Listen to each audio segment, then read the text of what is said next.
Amados irmãos, Lucas capítulo 9, versículos 57 a 62, diz assim um texto: enquanto iam eles pelo caminho, certo homem lhe disse: Senhor meu, eu te seguirei aonde quer que tu fores. Jesus lhe disse: as raposas têm covis, as aves do céu ninhos, mas o filho do homem não tem onde reclinar sua cabeça. A outro disse: segue-me. Mas ele lhe respondeu: Senhor meu, deixa-me primeiro ir sepultar meu pai. E Jesus lhe disse: deixe que os mortos sepultem os mortos, e tu vais proclamar o reino de Deus. E outro lhe disse: e eu te seguirei, Senhor meu, mas permita-me ir primeiro me despedir de minha família, e em seguida irei. E Jesus lhe disse: o que pondo sua mão no arado, olha para trás de si, não é apto para o reino de Deus. Senhor, quero agradecer por essa leitura da palavra. Agora irei explanar, Senhor, debaixo de uma revelação que o Senhor venha me dar. Já tive a oportunidade até de pregar essa palavra, mas todos que vão ouvir aqui, todos que vão ouvir depois, que venham, Senhor, sentir a Tua presença, venham tomar uma direção correta, venham estar atento à vontade do Senhor. Devemos de forma imediata eliminar a nossa vontade e procurar fazer a Tua. Assim eu oro em nome de Jesus, amém, amém. Vamos aplaudir ao Senhor Jesus, glórias a Deus, pode sentar, amém. Amados irmãos, o contexto dessa palavra, em poucos minutos vamos estar trazendo essa palavra, precisamos ver todo o contexto dele, porque aqui parecem três candidatos precisamente a discípulo de Jesus. O primeiro é o autoconfiante, é no versículo 57, quando ele diz: enquanto iam eles pelo caminho, certo homem lhe disse: Senhor meu, eu te seguirei aonde quer que tu fores. O homem teve a ousadia de querer ser discípulo de Jesus. Então tem gente que tenta ser algo que ela não consegue ser. Tem gente que é muito autoconfiante. E na verdade essas pessoas autoconfiantes, elas são perigosas. Mas perigosa para quem? Para ela e para o povo. Por quê? Algumas observações. O que se oferece aí com Jesus, né, o que logo aceita, e pode se comparar com aqueles que levantam a mão ou se entregam a Jesus, ou quer estar na igreja junto com o povo. Já viu um povo quando é novo convertido? Já viu quando alguém se entrega? Tudo para ele é maravilhoso. O pastor é perfeito, os irmãos são maravilhosos, a igreja é perfeita, não vê defeito em ninguém. Ele quer participar de tudo, ele quer participar da oração, do evangelismo. Então é que ele toma uma autoconfiança e ele quer ler a Bíblia toda, quer, começar a evangelizar todo mundo, e todo mundo quer apoio da classe dele, do meio dele, ele quer então evangelizar esse pessoal, quer pregar para esse pessoal. É o autoconfiante. Só que tem um porém. Naturalmente, uma pessoa, quando às vezes faz isso muito de início, ela não tem noção do que poderia acontecer ao ser seguidor de Jesus. Seguir o mestre é um grande desafio. É um desafio você fazer parte de uma igreja. Você tem uma demanda, uma carga espiritual do inimigo contra a sua vida. Você tem uma demanda da tua carne, e vai ter uma luta da carne contra o sangue, diz as escrituras. Isso não vai te facilitar, isso vai dificultar a sua vida espiritual e para ter comunhão com os irmãos. Um contexto religioso de igreja, ela tenta botar em você um lacinho, ela tenta botar uma adorno em você, tenta colocar um tipo de roupa em você, coloca uma fala em você, muda um pouco o teu comportamento. Não é suficiente. As pessoas não têm noção do que é ser seguidor. É um desafio, não é fácil, mas de início a pessoa não quer nem ouvir. Então esse autoconfiante tem outra coisa também. entendeu? Não chegou a calcular o que custaria sendo um seguidor. Na minha conversão, eu tiro por minha vida, eu não esperava o preço que eu ia pagar. Eu não esperava, irmãos. Eu só aí fui para Jesus pelo amor, não foi pelo vício, não foi por nada de má conduta, eu fui por amor. Eu não imaginava o peso que seria servir ao Senhor. A casa de pessoas, quando se prontifica a servir ao Senhor, ele abre a boca, rapaz, minha vida era até boa. A casa de pessoas assim.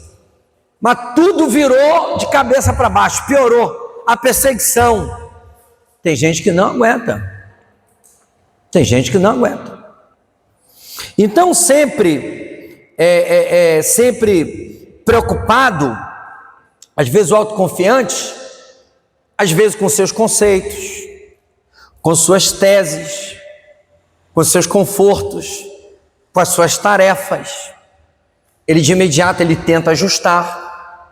Ele começa a ver depois que não consegue. Isso tira o exemplo da sua própria vida. Não se ofenda não, mas eu vou apontar o dedo para todos os irmãos. Isso vale também para mim.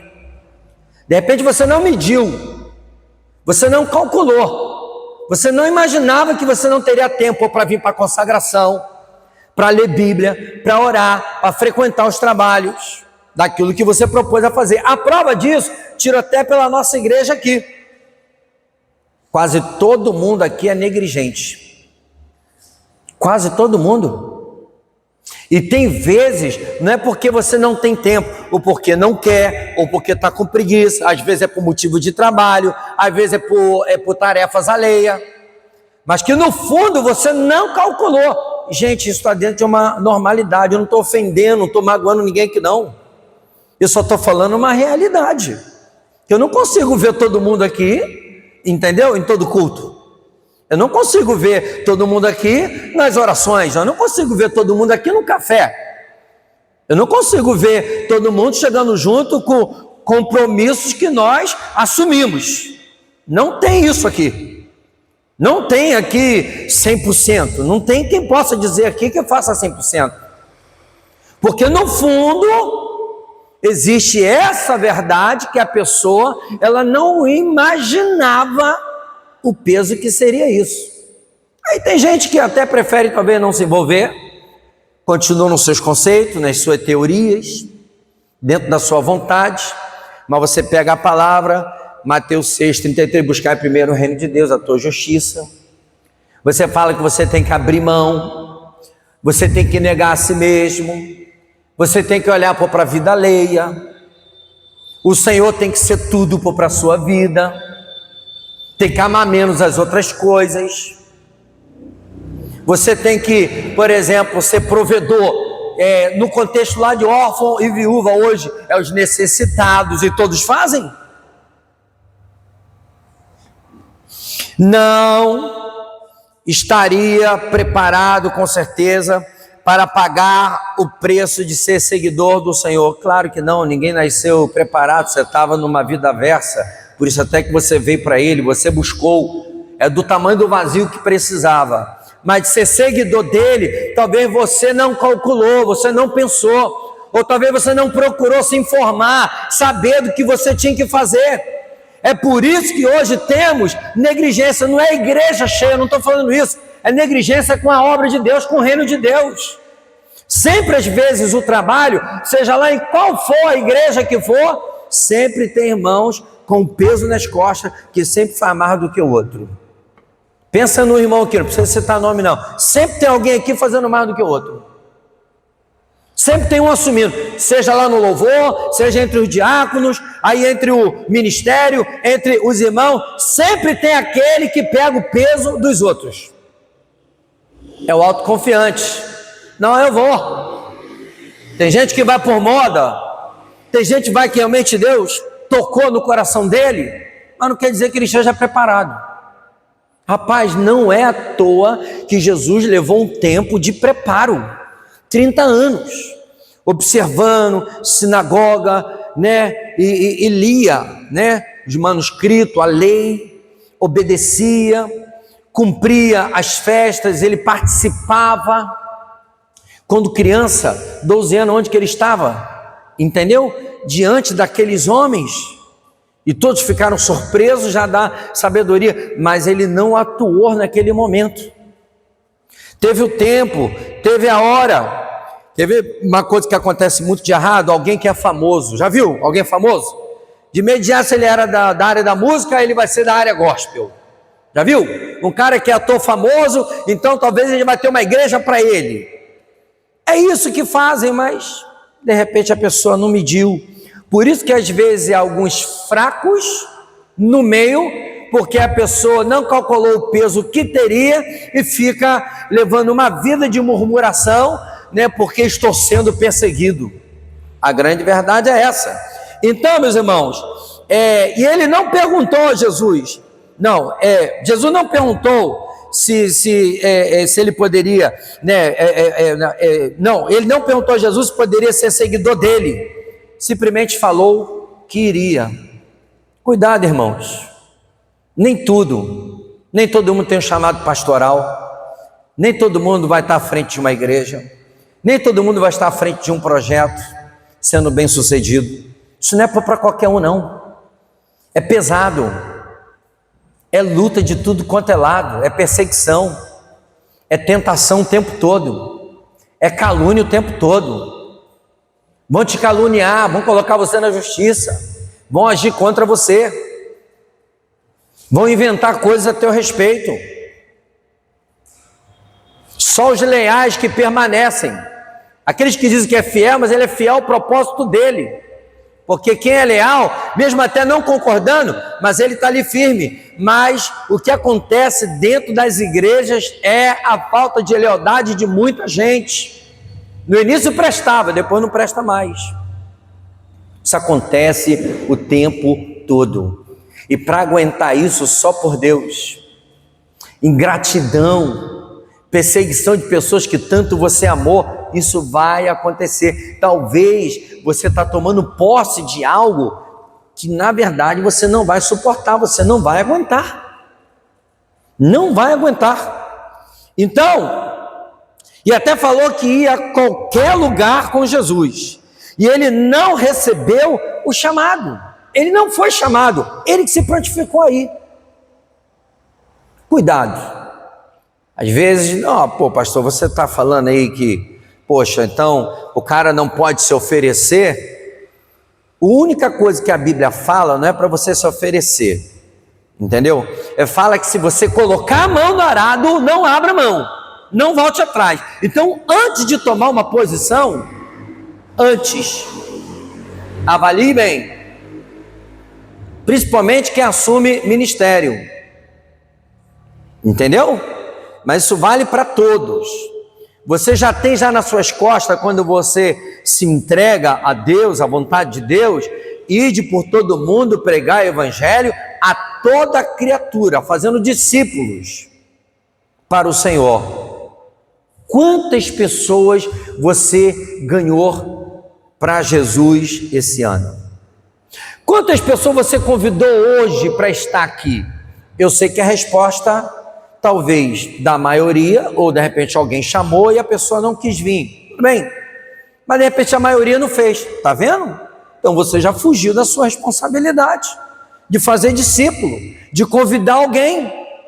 Mas não, você se arrumou, você veio, eu vou lá cumprir o meu compromisso. Que servo, hein?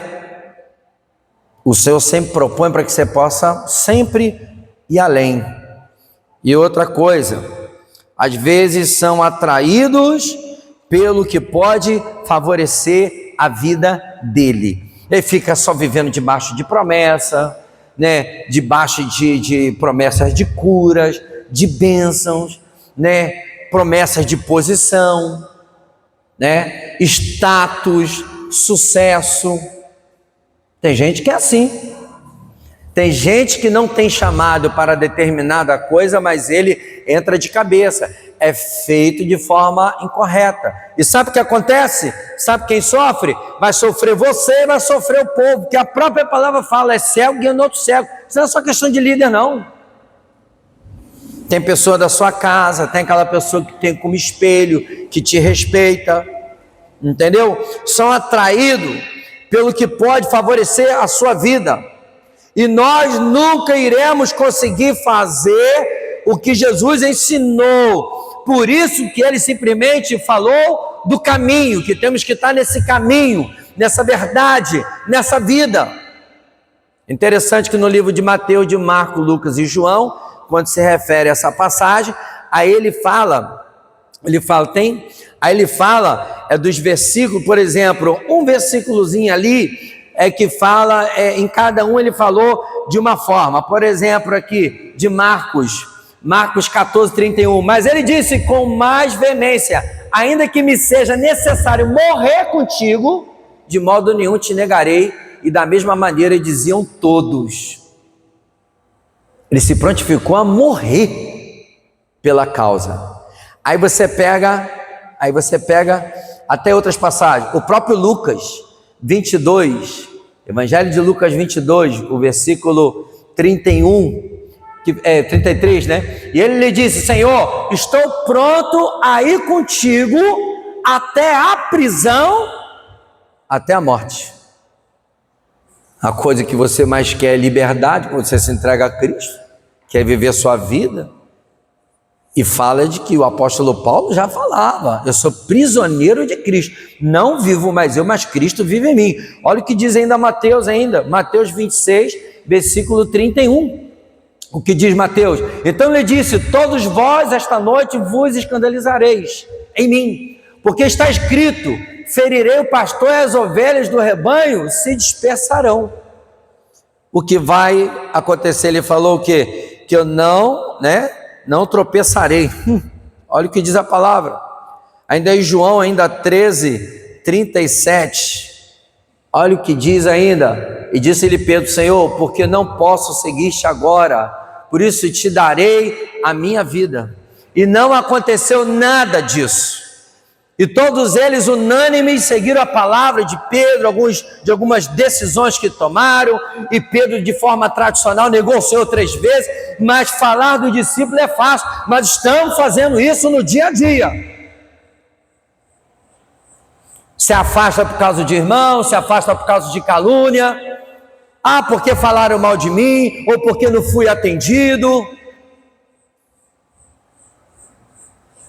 É o autoconfiante, você não entrou de cabeça. Se entrou, toma na cabeça e vai em frente, filho. Botou a mão na arada, não tem essa de voltar para trás, não. E uma coisa que eu estou muito incomodado com a nossa igreja, tomamos uma decisão de deixar as pessoas na sua total liberdade, e ela tem. Eu não fico incomodando ninguém, eu não fico ligando, cobrando nada para ninguém, eu oriento, eu ensino. Estava batendo tempo papo com um amigo, eu não sou o cara, talvez aqui, eu não visito a casa dos irmãos todo dia, toda hora, não fico incomodando, mas se precisar de mim, pode ligar a hora que for, eu vou atender na hora. Vou fazer de tudo. Aqui não tem necessitados entre a gente. Quantas famílias e quantas pessoas que dependeram da gente? Estamos aí, palpar toda a obra. Vai ficar todo dia na porta da casa do irmão, isso não vai acontecer, porque não vai ter tempo suficiente, porque você também tem que ser a pessoa que não vem querer visita, você tem que visitar os outros, você tem que fazer a sua parte para os outros, você tem que ser aquela pessoa que vem dar fruto, não vem querer o fruto só para si. Há momentos. Você sabia que teve uma época que eu levei feijão da igreja, porque foi acho que o momento que a gente passou mais necessidade? Não, você chegou a pegar feijão da igreja. Entendeu? Então, há momentos para tudo, mas vai chegar o momento que você tem que ter para dar. Que vida é essa? Vida sem fruto? Cadê almas? Cadê o seu alimento para dar para o próximo? Cadê a sua contribuição? Você não é autoconfiante, não se entregou a Jesus e fala para todo mundo que hoje você serve a Ele? Nunca conseguiremos ser perfeitos, nunca. Mas uma coisa é certa, se você começar realmente a batalhar, você vai ser rejeitado, você não vai ter muita alegria sempre, você não terá recurso para fazer a obra, você vai ser caluniado. Aqui é verdade, irmão, aqui não é ilusão não. Ficar dando promessa, tem gente que é alimentada pela promessa que o pastor dá para ele, é mentira. Nem todo mundo vai ter tudo o que pedir a Deus, não. É um Deus provedor, um Deus que abençoa, um Deus que dá, nem todo mundo vai ter. Se prepare, é rejeição, você não vai ter alegria sempre, você não vai ter recurso, você vai ser caluniado. Isso que vai acontecer contigo. Mas o segundo, versículo 59, quando ele fala assim, a outro disse, segue-me, aí o Senhor já chamou, segue-me. Mas ele lhe respondeu, Senhor meu, deixai-me primeiro ir sepultar meu pai. Jesus lhe disse, deixe que os mortos sepultem os seus mortos, e tu vais proclamar o reino de Deus. Esse foi chamado e mostrou algumas prioridades, entendeu? Mostrou algumas prioridades, e daquela situação, porque seguir Jesus, né, deveria ser a coisa mais importante na vida dele. E a questão de valores, a questão de prioridades, é um dos erros que a gente mais comete. Cara, isso daí ninguém me falou, Deus me revelou. Eu com 16 anos de idade, desempregado, uma situação de fome, o que eu fiz? Eu vou fazer a obra de Deus, eu vou visitar as pessoas de idade, eu vou visitar as pessoas necessitadas. Eu chegava na casa das pessoas 8 horas da manhã e chegava quase 9 horas da noite em casa. Quando sempre eu estava livre, quando não estava capinando, eu fazia isso. Eu tomava café 4 vezes, eu almoçava 3 vezes, tomava café à tarde e ainda jantava na casa dos outros. Jovem, livre, vou fazer a obra. Você está desempregado, está parado, está passando a luta, vai fazer a obra. Lá na obra que Deus vai ter a providência para a sua vida. E quando ele fala só segue-me, confia. Mas sabe, Juliana, sabe quando as pessoas talvez deixem de seguir o Senhor? Recebe o chamado e começa a seguir. Arranjou um emprego, comprou um carro, casou. Meu Deus do céu, acabou o servo de Deus. Aí o Senhor, meu filho, vamos lá. Vamos embora, você estava com a mão na arada, você deixou? Por causa de esposa, por causa de filho, por causa do seu carro? Você tem que tentar agregar tudo que você tem com a obra. Não tem comparação um jovem disponível com uma pessoa que casa, passa a ter esposa, passa a ter filhos e uma casa para tomar conta, tem que ser o provedor. É diferente, muda tudo. Muda tudo. Não adianta vocês casados aí achar que vai se comparar com um jovem que é livre. Não vai. Não tem comparação. Mas não quer dizer que você vai parar. Você vai deixar de fazer. Entendeu? Você precisa fazer a tua parte. Na verdade, né, conhecemos a dedicação de cada um. É pelo que passa no coração. Lucas 12:34. Que diz, porque onde estiver o vosso tesouro, ali estará também o vosso coração. Aonde tiver teu coração, aí você vai se dedicar completamente àquilo.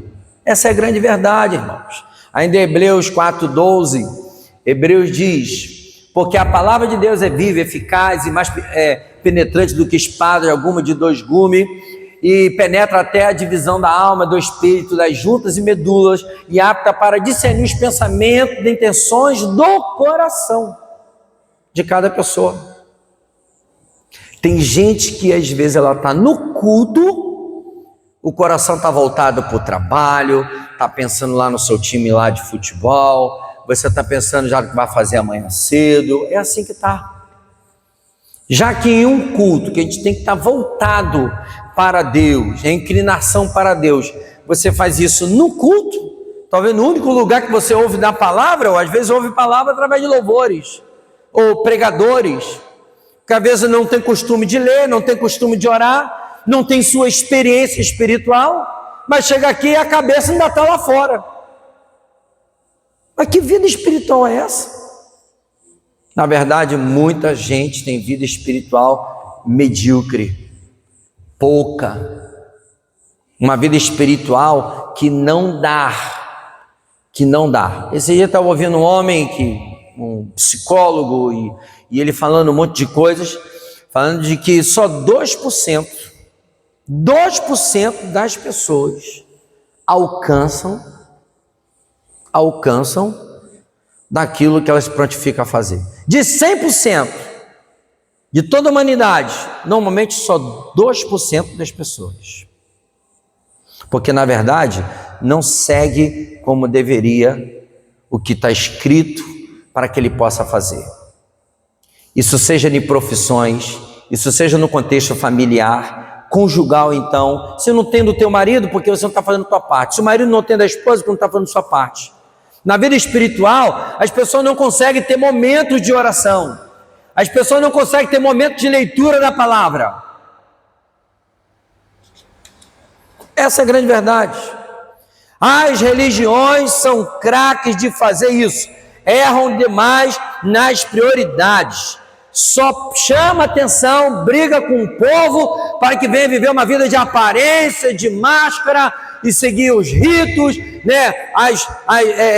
Todo aquele contexto doutrinário formado por eles. Nascer de novo, isso vem depois. Temos a sensação de perder as coisas. Às vezes tem gente que pensa assim: é o contrário, irmãos. Que adianta ganhar o mundo inteiro, você ter tudo? As pessoas cometem suicídio tendo dinheiro. Tem gente que se mata, é insatisfeita tendo tudo. Mas se você realmente tem o Senhor, o negócio é que você não tem o Senhor por completo, é tudo pelo meio. As pessoas querem ter o Senhor, mas querem também ter as coisas do mundo. Você deveria viver de uma forma como se você não tivesse as coisas que você tem. É um mordomo, só estou administrando. É assim que você deveria pensar. Chegando ao final dessa palavra, não existe nossos projetos, meu ministério, falam muito isso. Não existe isso. Somos discípulos, somos seguidores. E o terceiro grupo é o 6162. E outro lhe diz: eu te seguirei, Senhor meu, mas permita-me ir primeiro despedir de minha família e em seguida irei. Jesus lhe disse: o que pondo sua mão sobre arado, olha para trás de si, não é apto para o reino de Deus. Às vezes a nossa família pode nos atrapalhar para o que devemos fazer nessa terra. Arado, quem já fez isso sabe, né? Sabe que os seus olhos não podem sair da rota do que está fazendo. Edmilson tem uma grande fazenda para lá de Cachoeira de Macacu, linda fazenda, muitas frutas. Se ele botar alguém lá para cuidar, não vai ter o mesmo cuidado que ele vai ter. Aquele riozinho dele, que ele bota lona, bota pedra, que é do jeitinho dele, não é isso? Bota alguém lá, você vai chegar lá, cara, não está do mesmo jeito. Não adianta. Então, é você que tem que fazer a sua parte. Se você for pedir ainda conselho, talvez de pessoas até que não faz, que não dá exemplo, meu Deus do céu, aí mesmo que você vai ficar perdido nessa vida. Você tem que botar a mão na arado e tem que ir. Se teu pai, se tua mãe, se até o teu pastor for tirar você da direção, fica na direção, fica na palavra. Então, deve dar toda a atenção em tudo que você coloca a mão. Tem que tomar cuidado com as distrações. Ele queria ainda se despedir da família. No meio do caminho já podia perder a sua bênção. Se não colocarmos tudo na mão de Deus, vamos ficar chorando, lamentando pelas coisas da vida. Eu fico assim vendo pessoas que se dizem de Deus, fica lamentando porque olha para ímpio, olha para outros irmãos, outras pessoas ficam se lamentando por coisas que não têm. A palavra fala sobre isso, de que tudo que você tem, seja grato, seja contente, seja alegre. Entendeu? Para encerrar, Hebreus capítulo 10, versículo 32 a 39. Lembrai-vos, pois, porém, dos dias passados em que, depois de seres iluminados, suportaste grande combate de aflições. Em parte foste feito espetáculo com vitupérios e tribulações, em parte foste participante com os que assim foram tratados. Não rejeiteis, acho que é anterior, né? Porque também vos compadeceste das minhas prisões, com alegria recebeste o roubo dos vossos bens, sabendo que em vós mesmo tendes nos céus uma possessão melhor e permanente. Não rejeiteis, pois, a vossa confiança, que tem grande, avultado galardão.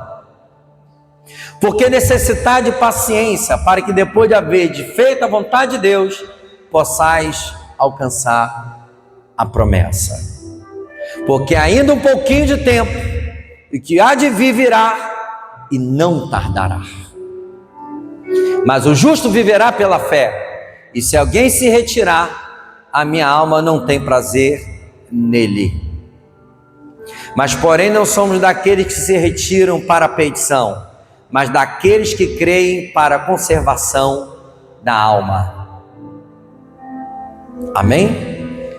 Que palavra maravilhosa. Eu sou marceneiro, irmãos, de profissão, todos sabem disso, entendeu? Mas eu abri mão do meu chamado. A marcenaria é um acréscimo, mas eu não abro mão. E aonde eu vou trabalhar, a maioria dos meus clientes sabe que eu sou o pastor Homero, o homem de Deus, que está lá fazendo um serviço de marcenaria. O meu testemunho tem que ficar dobrado. Tem gente que nem gosta de falar que é. O quê? Pela falta de testemunho? É de pensar. Que Deus nos abençoe com essa palavra. Que você se sinta incomodado. Quem é você? Autoconfiante? Cuidado. Ou segue-me e você fala que vai e não vai? Ou aquele que realmente fica se distraindo? Que você venha fazer a vontade do Senhor. Venha ser participante de verdade. Amém? Aplauda ao Senhor.